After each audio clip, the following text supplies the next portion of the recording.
আজকে আমরা পড়ব ক্লাস 9-এর পদার্থ গঠন ও ধর্ম অধ্যায়। তো দেখো তোমরা এটা খুব একটা সোজা অধ্যায়। তোমরা দেখো প্রথমে আমাদের জানতে হবে, দেখো তোমাদের লেখা আছে ঘাত এবং চাপ, ঠিক আছে? এটা সর্বপ্রথম আমাদের টপিক আছে। তাহলে দেখো এটা কি হয়। তাহলে প্রথমে যদি ঘাত বলা যায় সেটা আমি বলছি। দেখো ঘাত মানে কি, যে কোনো একটা ক্ষেত্রফল, যেমন ধরো এটা একটা বোর্ড আছে, তাহলে এটা একটা ক্ষেত্রফল। তাহলে একটা ক্ষেত্রফলের উপরে যখন বল প্রয়োগ করা হয়, মানে যে কোনো একটা ক্ষেত্রফলের উপর যখন বল প্রয়োগ করা হয়, ধরো আমি এভাবে লিখছি, যখন লিখলাম তখন কি বল প্রয়োগ করলাম, তাহলে এই যে বলটা প্রয়োগ করা হলো সেটাকে ঘাত বলা হবে। তাহলে বোঝা গেল, যখন কোনো ক্ষেত্রফলের উপর বল প্রয়োগ করা হয় সেটাকে ঘাত বলা হয়, ঠিক আছে? তাহলে এবার ঘাত হলো।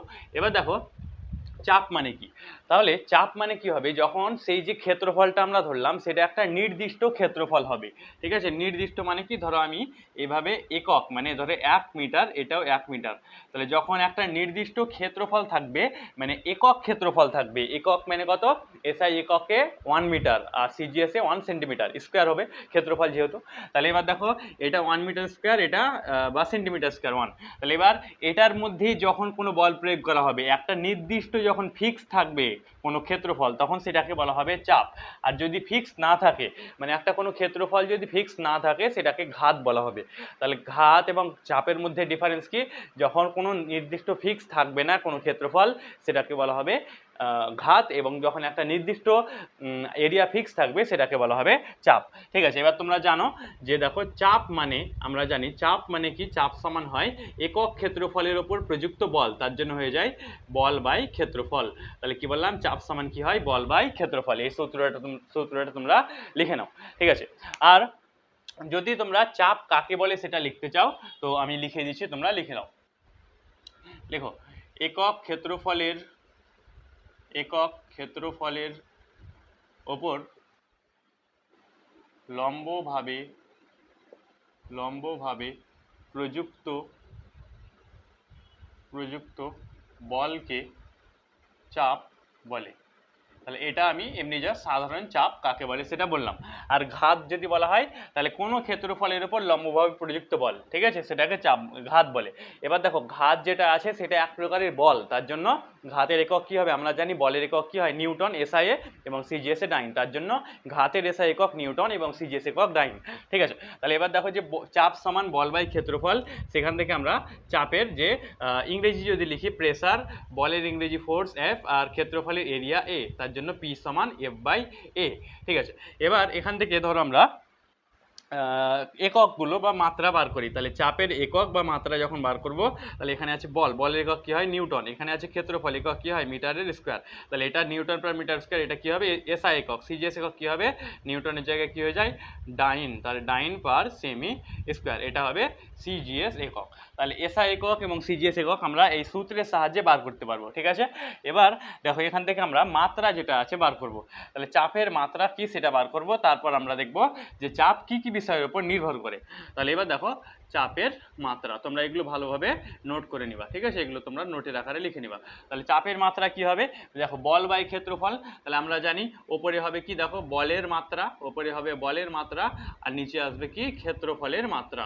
তাহলে ক্ষেত্রফলের মাত্রা, তাহলে এটা আসবে দেখো আমাদের চাপের মাত্রা। তাহলে বলের মাত্রা তোমরা জানো কি হয় এম এল টি মাইনাস 2, আর ক্ষেত্রফলে এটা প্রথম চ্যাপ্টারে করেছি, যারা পড়নি আমাদের লেকচার দেখে নিতে পারো, ঠিক আছে? এবার দেখো এখান থেকে একটা এল কেটে ক্যান্সেল হয়ে যাবে, দিকে আসবে এম এল মাইনাস 1 টি মাইনাস 2, এলটা উপরে চলে গেল, এই এলটা উপরে যাওয়ার কারণে -1 হয়ে গেল, তার জন্য এটা, ঠিক আছে? তাহলে এটা হয়ে গেল চাপের মাত্রা, ঠিক আছে? তাহলে আমি বললাম দেখো চাপ মানে কি, ঘাত মানে কি, তারপর সেগুলো চাপ এবং ঘাতের একক মাত্রা। চাপের একক, আচ্ছা যদি বলা হয় ঘাতের মাত্রা কি হবে, তাহলে ঘাতের মাত্রা এবং বলের মাত্রা একই হয়, কি কি হয় বললাম একটু আগে বললাম, M L T to the পাওয়ার -2, ঠিক আছে? তাহলে চাপের আর ঘাতের মাত্রা সেম টু সেম একই হয়। নেক্সট, এবার দেখো তারপরে বলছি যে চাপ বা ঘাত, চাপ যেটা আছে সেটা কি কি বিষয়ের উপর নির্ভর করে। তাহলে একটা কোনো বস্তু বা কোনো পদার্থের মধ্যে চাপ কি কি বিষয়ের উপর নির্ভর করে। তাহলে প্রথমে দেখো তোমরা এগুলো লিখবা একটু পয়েন্ট করে। প্রথমে যেটা নির্ভর করে সেটা হবে দেখো বস্তুর ক্ষেত্রফলের উপরে চাপ নির্ভর করে। কিভাবে কি হয় আমি বলছি, দেখো তাহলে বস্তুর ক্ষেত্রফলের উপর নির্ভর করে কেমন ভাবে, দেখো যখন ধরো একটা জাস্ট ছোট পাথর আছে আর একটা বড় কোনো একটা ধরো আছে ইট বা কোনো কিছু আছে, এবার ধরো দুটো পায়ের মধ্যে মানে পায়ে চাপা পড়ে গেল। তাহলে কোনটাতে তোমরা জানো বেশি ব্যথা হবে? কারণ যে ছোট আছে সেটাতে। কেন? কারণ যে ছোট আছে সেটার মধ্যে ক্ষেত্রফলটা কম। এবার আমরা দেখলাম ক্ষেত্রফল যখন কমে তখন চাপটা বেশি হয়। দেখো, চাপ এবং ক্ষেত্রফল পরস্পরের ব্যস্তানুপাতি হয়, তার জন্য যখন চাপ কমবে ক্ষেত্রফলটা বাড়বে। ঠিক আছে? আর ক্ষেত্রফল কমলে চাপ বাড়বে। তাহলে ছোট পাথরের ক্ষেত্রে কি ক্ষেত্রফলটা কম, ক্ষেত্রফল কম, তার জন্য চাপটা বেশি। ঠিক আছে? আর যখন বললাম বড় কোনো জিনিস থাকবে সেটার ক্ষেত্রফল বেশি, তার জন্য চাপটা কম। ঠিক আছে? তাহলে বললাম দেখো ক্ষেত্রফলের উপর নির্ভর করে কিভাবে ব্যস্তানুপাতি হয়। ঠিক আছে? তাহলে দেখো ক্ষেত্রফল যখন বাড়বে, ক্ষেত্রফল মানে এরিয়া, এরিয়া যখন বাড়বে তখন প্রেসার মানে চাপটা কি হবে তখন কমবে। ঠিক আছে? তাহলে চাপ প্রথমে ক্ষেত্রফলের উপর নির্ভর করে। এগুলো উদাহরণগুলো বলছি, তোমরা একটু মনে রাখবা। ঠিক আছে? তারপর আর কিসের উপর নির্ভর করে দেখো, প্রযুক্ত বল, প্রযুক্ত বলের উপরেও চাপটা নির্ভর করে। কিভাবে? আমি উদাহরণ দিয়ে বলছি। ধরো একটা কোনো হালকা জিনিস আছে এবং একটা ভারী জিনিস আছে, দুটোই ধরো রাখা আছে। তাহলে কোনটার উপর মানে কোনটা মাটিতে বেশি বল প্রযুক্ত করে, কোনটা বেশি বল দেয়? ভারী যে আসে সেটা। কেন? কারণ ভারীর ক্ষেত্রে যে চাপ, ভারীর ক্ষেত্রে যে ভরটা আছে বেশি, তাহলে ভর যখন বেশি হবে তার জন্য তার মধ্যে দেখো প্রযুক্ত বলের মানটাও বেশি হবে। এবার প্রযুক্ত বলটা যখন বেশি হবে তখন চাপটাও বেশি আসবে। তাহলে বললাম ধরো তুমি দাঁড়িয়ে আছো, তাহলে একজন মোটা এবং একজন পাতলা যদি থাকে তাহলে কার ক্ষেত্রে চাপটা বেশি হবে? মোটার ক্ষেত্রে, কারণ সেক্ষেত্রে ভরটা বেশি, তার জন্য প্রযুক্ত বলটা বেশি। তাহলে যখন প্রযুক্ত বলটা বেশি হবে তার জন্য সেই চাপটাও বেশি হবে। তাহলে চাপ দেখো বস্তুর ক্ষেত্রফল এবং প্রযুক্ত বলের উপরে নির্ভর করে। তাহলে বললাম দেখো চাপ কি কি বিষয়ের উপর নির্ভর করে। নেক্সট এবার তোমাদের বইয়ে আছে প্রযুক্ত যে পরিবাহীর ক্ষেত্রে চাপ এবং ঘাত, সেগুলো। তাহলে পরিবাহীর ক্ষেত্রে দেখো চাপটা কি হয়? পরিবাহী মানে কি? যেটা প্রবাহ হতে পারে। তাহলে যে সকল পদার্থ প্রবাহ হতে পারে তাদেরকে পরিবাহী বলা হয়। এবার ধরো এটার মধ্যে কোনো একটা পরিবাহী আছে। আচ্ছা, প্রবাহী যেমন কোনগুলো হয়? তরল এবং গ্যাস। ঠিক আছে? তাহলে এটার মধ্যে ধরো তরল বা গ্যাস রাখা আছে। তাহলে সেটা দেখো, এই যে তরল আছে বা কোনো গ্যাস আছে, তাহলে সেটা সেই অণুগুলো সবসময় বাইরে যাওয়ার চেষ্টা করে। তোমরা জানো যে সেগুলো বাইরে যাওয়ার চেষ্টা করে, তার জন্য যখন এটা থাকে না সব আয়তনটা অনেক বেশি হয়ে যায়। তাহলে এবার তার জন্য যখন এটা বাইরের দিকে যাওয়ার চেষ্টা করবে তখন এই যে দেওয়াল আছে, দেওয়ালের উপর একটা লম্বভাবে বল প্রযুক্ত করে। তাহলে এই যে বললাম লম্বভাবে বলটা প্রযুক্ত করে সেটাকেই বলা হয় চাপ। ঠিক আছে? তাহলে বললাম দেখো, তাহলে এবার যদি বলা হয় প্রবাহীর চাপ কাকে বলা হয়? প্রবাহীর চাপ। তো প্রবাহীর চাপ কাকে বলে আমি তোমাদের লিখিয়ে দিচ্ছি, তোমরা লিখো। লিখো প্রবাহীর প্রবাহীর পাত্রের প্রতি একক ক্ষেত্রফলে, প্রতি একক ক্ষেত্রফলে লম্বভাবে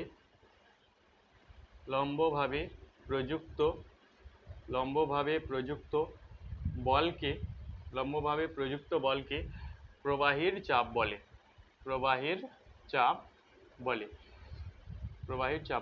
তাহলে বোঝা গেল প্রবাহীর চাপ মানে কি বললাম? দেখো কোনো একটা বিন্দু যখন সেটা বাইরের দিকে বল প্রযুক্ত করবে তাহলে লম্বভাবে যে বলটা প্রযুক্ত করবে সেটাকে বলা হবে প্রবাহীর চাপ। ঠিক আছে? এবার আমরা দেখো কোনো একটা বিন্দুতে প্রবাহীর চাপ, যেমন একটা তরল বা কোনো গ্যাসীয় পদার্থ আছে সেটার মধ্যে একটা নির্দিষ্ট পয়েন্টের মধ্যে তরলের চাপটা কত হয়, মানে তরলের চাপের মান কত হবে সেটা এবার আমরা বার করা শিখব। ঠিক আছে? তার মানে আমরা তরলের কোনো একটা বিন্দুতে প্রবাহীর মধ্যে কতটা চাপ সৃষ্টি হয়, মানে একটা ধরো জলের মধ্যে জিনিস আছে, একটা জলের পুকুরের মধ্যে, তাহলে সেটা কত চাপের মধ্যে থাকবে সেটা আমরা চাপ নির্ণয় করা শিখব। কিভাবে? দেখো এখানে আমরা ধরো একটা কোনো বিন্দু আছে পি, তাহলে এবার এইটাতে ধরো এটার উচ্চতা, মানে এটা তরল থেকে ধরো এইচ উচ্চতায় আছে, তাহলে সেখান থেকে এটা আমরা এবার মানে এখানে যতটা চাপ ক্রিয়াশীল হবে, মানে এই যে বিন্দুতে কতটা চাপ থাকবে সেটা এবার নির্ণয় করা শিখব। কিভাবে? দেখো একটা সূত্রের সাহায্যে। তাহলে আমরা জানি যে চাপ সমান, দেখো একটু আগে লিখলাম, একটু আগে এটা করেছিলাম, কি হয়? বল বাই ক্ষেত্রফল। চাপ সমান হয় বল বাই ক্ষেত্রফল। বা এবার দেখো আমরা আবার জানি যে চাপ সমান, এখানে আছে বল, এবার বল মানে কি হয়? বল মানে হয় দেখো ভর ইন্টু ত্বরণ। আশা করছি তোমরা জানো যে বল মানে হয় কি? ভর ইন্টু ত্বরণ। বাই নিচে আবার কি আছে? দেখো নিচে আছে আবার ক্ষেত্রফল। ঠিক আছে? এবার এখানে ভর যেটা আছে, আমরা এখানে আর একটা সূত্র জানি যে ঘনত্ব সমান কি হয়? ঘনত্ব সমান হয় ভর বাই আয়তন। তাহলে এবার এখান থেকে আমরা দেখো যদি ভরটা বার করি তাহলে কি হবে? এটা ভাগ আছে, এদিকে গুণ হয়ে যাবে। তাহলে কি হবে? ঘনত্ব ইন্টু আয়তন। ঠিক আছে? তাহলে এবার দেখো ভর মানে কি? ঘনত্ব ইন্টু আয়তন। তাহলে এখানে যদি চাপ চাপ সমান বার করি, তাহলে কি হবে, ভর মানে কি বললাম, ঘনত্ব ইন্টু আয়তন, ঘনত্ব ইন্টু আয়তন ইন্টু ত্বরণ, বাই নিচে কি আছে দেখো, নিচে আছে ক্ষেত্রফল। ঠিক আছে, এবার বা দেখো চাপ সমান আমরা জানি এখানে আছে ঘনত্ব ইন্টু আয়তন। আয়তন মানে কি, আয়তন মানে তোমরা আশা করছি জানো, দেখো কোনো একটা বস্তু যে পরিমাণে জায়গা দখল করে সেটাকে তার আয়তন বলা হয়। তাহলে আয়তন মানে হয় দৈর্ঘ্য গণিত প্রস্থ গণিত উচ্চতা। এবার আমরা জানি ক্ষেত্রফল মানে কি, দৈর্ঘ্য গণিত প্রস্থ। তাহলে দেখো আমি ধরো দৈর্ঘ্যকে ডি ধরছি, প্রস্থকে পি ধরছি, উচ্চতাকে এইচ ধরছি। তাহলে দৈর্ঘ্য গণিত প্রস্থ এটার মানে কি ক্ষেত্রফল, ক্ষেত্রফলকে কি ধরা হয়, এরিয়া ইন্টু কি উচ্চতা। তাহলে ভি মানে আয়তন, তাহলে আয়তন মানে কি দৈর্ঘ্য গণিত প্রস্থ গণিত উচ্চতা। এবার দৈর্ঘ্য গণিত প্রস্থ মানে ক্ষেত্রফল, তাহলে আয়তন মানে কি ক্ষেত্রফল ইন্টু উচ্চতা। এটা বুঝতে পারলাম, ক্ষেত্রফল ইন্টু উচ্চতা আয়তন মানে। তাহলে এবার এখানে আমি আয়তনের জায়গায় কি লিখবো, ক্ষেত্রফল, ক্ষেত্রফল ইন্টু উচ্চতা, ক্ষেত্রফল ইন্টু উচ্চতা। এখানে আবার কি আছে, ত্বরণ, ত্বরণ বাই নিচে, এগুলো এগুলো অন্যভাবে লিখে নেব। তারপর নিচে কি আছে, ক্ষেত্রফল। এবার দেখো ক্ষেত্রফল ক্ষেত্রফল কেটে যাবে, তাহলে আমরা এখানে পাবো চাপ, চাপের ইংরেজি প্রেসার পি সমান, এখানে ঘনত্বের ইংরেজি কি হয় ডি, এটা উচ্চতা কি হয় এইচ, আর এটা ত্বরণটা পৃথিবীর ক্ষেত্রে ত্বরণ কি হয় জি। তাহলে এবার আমরা পাবো পি সমান এইচ ডি জি, তাহলে এটা হয়ে গেল একটা সূত্র। ঠিক আছে, তাহলে দেখো তরলের কোনো একটি বিন্দুতে, এখানে ধরো একটা বিন্দু আছে, এই তো প্রমাণটা ভালোভাবে তোমরা লিখে নিবা, খুব ইম্পর্টেন্ট। তাহলে এবার তরলের কোনো একটা বিন্দুতে, যেমন এই একটা বিন্দু আছে, কতটা চাপ ক্রিয়াশীল হবে সেটা আমরা এই সূত্র পি সমান এইচ ডিজি এখান থেকে বার করতে পারবো। তাহলে বোঝা গেল তরলের কোনো একটা বিন্দুতে কতটা চাপ ক্রিয়াশীল হয় সেটা এই সূত্র পি সমান এইচ ডিজি এখান থেকে আমরা বার করতে পারি বা নির্ণয় করতে পারি। ঠিক আছে, এবার তোমরা আমাদের চ্যানেলটি সাবস্ক্রাইব করে নাও এবং ভিডিওটিকে লাইক করে দাও, যাতে আমরা সব কিছু পড়াতে পারি। দেখো আমি 7 থেকে 10 সব কিছু পড়াচ্ছি, তো তোমরা সেগুলো দেখতে থাকো এবং আমাদের চ্যানেলটি অবশ্যই সাবস্ক্রাইব করে। এবার দেখো তরলের বা প্রবাহের ক্ষেত্রে যে চাপ সৃষ্টি হয় সেগুলোর মধ্যে কি কি ঘটনা ঘটে বা কি কি হয়, তাদের যে বৈশিষ্ট্য আছে সেগুলো আমরা জানবো। মানে তরলের মধ্যে ধরো একটা কোনো জিনিস আছে, ডোবানো আছে বা কোনো কিছু, তাহলে সেটার মধ্যে যে চাপ আছে সেই চাপের বৈশিষ্ট্য বা সেই চাপের যে মানে কি কি ক্রিয়াশীল হয় সেগুলো আমরা জানবো। ঠিক আছে, তাহলে এবার এটা ধরো একটা কোনো তরলের মধ্যে কোনো একটা জিনিস আছে, বা তরলের মধ্যে বা গ্যাসের মধ্যেও হতে পারে, তাহলে সেটা এবার আমরা জানবো যে এটা কি কি মানে ঘটনা ঘটে এটার মধ্যে। তাহলে এটা ধরো একটা কোনো যে কোনো বস্তু আছে, ঠিক আছে, তাহলে এবার সেটার মধ্যে কি কি ঘটে, প্রথমে দেখো তোমরা জানো আশা করছি, এটা ধরো কোনো একটা তরলের মধ্যেই রাখা আছে। তাহলে এবার যদি তরলের মধ্যে রাখা থাকে, তাহলে এটা জানো সব দিক থেকে সমান চাপ ক্রিয়াশীল হয়। আশা করছি জানো যে তরলের যে কোনো বিন্দুতে সব দিক থেকে সমানভাবে চাপটা ক্রিয়াশীল হয়। ঠিক আছে, তাহলে এগুলো তোমরা কিভাবে লিখবা, এগুলো এগুলো লিখে দিতে হবে। লিখো তরলের চাপের বৈশিষ্ট্য, তরলের চাপের বৈশিষ্ট্য। ঠিক আছে, প্রথম পয়েন্ট কি বললাম দেখো, যে তরলের যে কোনো বিন্দুতে সমগ্র সব দিক থেকে সমান চাপ ক্রিয়াশীল হয়। এটা লিখো, তরলের কোনো বিন্দুতে, কোনো বিন্দুতে সব দিক থেকে সমান চাপ, সমান চাপ ক্রিয়াশীল হয়, সমান চাপ ক্রিয়াশীল হয়। ঠিক আছে, এটা হয়ে গেল প্রথম পয়েন্ট, যে সব দিক থেকে চাপটা সমান হবে। ধরো এখানে আছে বা এখানে আছে, যে কোনো জায়গায় থাক, যে তরলের মধ্যে যে চারিদিক থেকে যে চাপের মানটা সমান হবে। আচ্ছা, তারপরে দেখো 2 নম্বর জিনিসটা কি হবে, এখানে ধরো একটা পয়েন্ট আছে, এটা ধরো একটা পয়েন্ট আছে, আর এখানে একটা ধরো পয়েন্ট আছে। এবার এদের যদি উচ্চতা, ধরো এটা আমি h1 ধরলাম, এটা h2, তাহলে যদি h1 সমান h2 হয়, মানে এদের যদি উচ্চতাটা সমান হয়, তাহলে দুটি বিন্দুতে চাপও সমান হবে। কি বললাম দেখো, এখানে আর এখানে যদি উচ্চতা সমান হয়, দুটি বস্তুর যদি উচ্চতা সমান হয় বা দুটি বিন্দুর যদি উচ্চতা সমান হয়, তাহলে তাদের মধ্যে চাপের পরিমাণও সমান হয়। তার মানে একই উচ্চতায় তরলের চাপ সর্বদা সমান হয়। এটা লিখো, একই উচ্চতায় তরলের চাপ সর্বদা সমান হয়। একই উচ্চতায় তরলের চাপ, তরলের চাপ সর্বদা সমান হয়।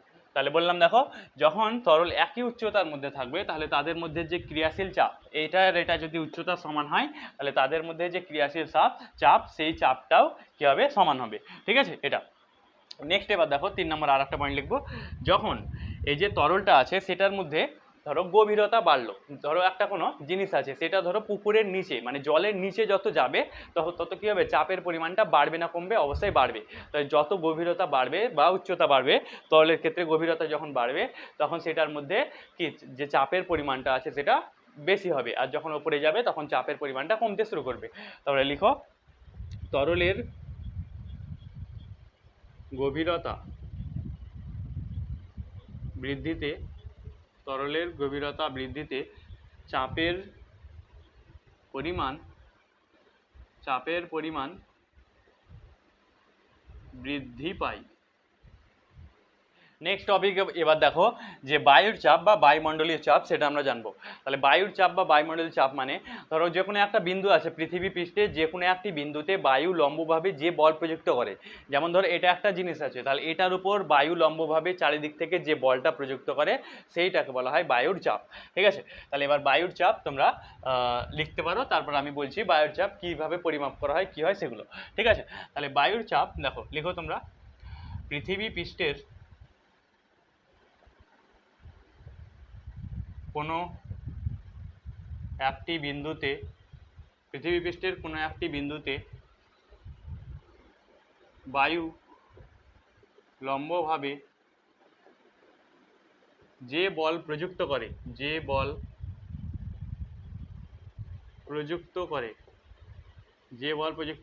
তাকে বায়ুর চাপ বলে। ঠিক আছে, এবার দেখো যে বায়ুর চাপ আছে, তোমরা জানো বায়ুমণ্ডলীয় চাপ, সেটা বায়ুমণ্ডলীয় চাপের মানটা কত হয় সেটা আমরা বলছি। জানো তোমরা যে সেটা হয় 76 সেমি পারদ স্তম্ভ, ক্লাস 8এও ছিল, এবং সেটা জলের ক্ষেত্রে কত হয়, 10.3 মিটার উচ্চতা পর্যন্ত। তাহলে তোমরা লিখো, বায়ুমণ্ডলীয় চাপ বায়ুমণ্ডলীয় চাপ সেটা আবার যদি এটিএম এককে করা হয় তাহলে সেটা কত হয়, দেখো যখন আমরা পারদের ক্ষেত্রে দেখবো সেটা হবে 76 সেমি এইচজি। ঠিক আছে, আর যখন আমরা এটিএম একক করব তখন হবে 1 এটিএম। তাহলে দেখো 1 এটিএম আর 76 সেমি এইচজি এই দুটোই একই কথা। ঠিক আছে, সেটা কি হবে বললাম, দেখো বায়ুমণ্ডলীয় চাপটা যখন আমরা দেখব 76 সেমি এইচজি এবং 1 এটিএম দুটোই একই।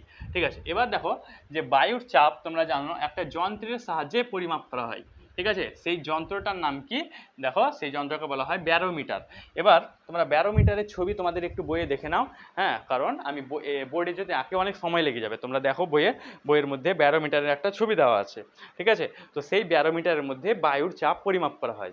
এবার দেখো যখন ব্যারোমিটার থাকে তাহলে সেটার মধ্যে যে বায়ুর চাপের পরিমাণ, দেখো পারদের সাহায্যে নির্ণয় করা হয়। কিভাবে, ধরো এটা পারদ আছে, ঠিক আছে, এটার মধ্যে ধরো পারদ রাখা আছে, তাহলে সেটা 3টে ঘটনা ঘটতে পারে, দিয়ে সেখান থেকে বায়ুর চাপটা নির্ধারণ হয়, মানে বায়ুর চাপটা কত আছে, তারপর সেখানে কিভাবে আবহাওয়া থাকে সেটা। তাহলে ব্যারোমিটারের মধ্যে বায়ুর বললাম পারদ থাকে, তো সেই পারদের মধ্যে, এবার পারদ কেন থাকে তোমরা জানো যে পারদটা যে কোনো উষ্ণতাতে কাজ করে, তারপর পারদটা পাত্রের গায়ে লেগে থাকে না, তারপর পারদের প্রসারণশীলতা অনেক বেশি হয় তার জন্য। ঠিক আছে, এবার দেখো সেটার মধ্যে 3টে ঘটনা ঘটতে পারে। প্রথম কি, ধরো যে পারদ আছে, পারদ ধীরে ধীরে বাড়লে, দেখো ধরো পারদের পরিমাণটা যদি ধীরে ধীরে ওপরে যায় মানে ধীরে ধীরে যদি বাড়ে, তাহলে যখন ধীরে ধীরে বাড়বে তখন কি হবে, দেখো শান্ত আবহাওয়া থাকবে। ঠিক আছে, শান্ত আবহাওয়া মানে তখন ঝড় বৃষ্টি কিছু হবে না, তখন কি হবে, শান্ত আবহাওয়া থাকবে। তাহলে যখন পারদ ধীরে ধীরে ওপরে যাবে তখন সেটার মান বললাম সেখানে কি হবে, শান্ত আবহাওয়া থাকবে। এগুলো খুব ইম্পর্টেন্ট, তোমরা দেখে নাও। তারপর কি 2 নম্বর, দেখো যখন পারদ কি হবে, পারদ ধীরে ধীরে নিচে নামে, যখন পারদ ধীরে ধীরে নিচে নামে তখন কি হয়, দেখো যে পারদের মধ্যে যখন নিচে নামে সেখান থেকে বোঝা যায় যে বৃষ্টির সম্ভাবনা আছে। ঠিক আছে, মানে সামনে বৃষ্টি হতে পারে, হয়তো 1 ঘন্টা পর বা কোনো সময় বৃষ্টি হবে। ঠিক আছে, তাহলে লিখো নামে তখন কি হবে, বৃষ্টির সম্ভাবনা। সম্ভাবনা। ঠিক আছে, তাহলে বৃষ্টির সম্ভাবনা থাকে। আচ্ছা, আর একটা কী হতে পারে, হঠাৎ, দেখো হঠাৎ বাড়ে বা কমে। যখন হঠাৎ পারদের মানটা অনেক বেশি হয়ে যাবে বা কম হয়ে যাবে, তখন কি দেখো ঝড় বা বৃষ্টি হতে পারে। ঠিক আছে, তাহলে ঝড় বৃষ্টি কখন হয়, যখন হঠাৎ পারদের যে পরিমাণটা বেড়ে যাবে বা কমে যাবে, তখন কি হবে, দেখো লিখে নাও তোমরা যে ঝড় বৃষ্টি হতে পারে, ঝড় বৃষ্টি হতে পারে। তাহলে বললাম এই দেখো এইভাবে একটা ব্যারোমিটারের মধ্যে সেটা নির্ভর করে যে পারদের পরিমাণটা কখন কি হয় সেটার উপরে এগুলো নির্ভর করে। তোমরা একটা প্রশ্নের উত্তর দাও যে চাপের এসআই একক কি হয়, তোমরা কমেন্টের মধ্যে বলো যে চাপের এসআই একক কি হয়। আমি আজকে পড়ালাম, তোমরা কতটা পড়েছো বলো, এবং আমাদের ভিডিওটি লাইক করে দাও, চ্যানেলটি সাবস্ক্রাইব করে দাও, আমার ভিডিও সব দেখতে থাকো এবং আমাদের চ্যানেলটি অবশ্যই সাবস্ক্রাইব করো। আবার দেখা হচ্ছে, তোমরা ভিডিওগুলি শেয়ার করে দাও এবং এটা কমেন্টের মধ্যে অবশ্যই জানাও।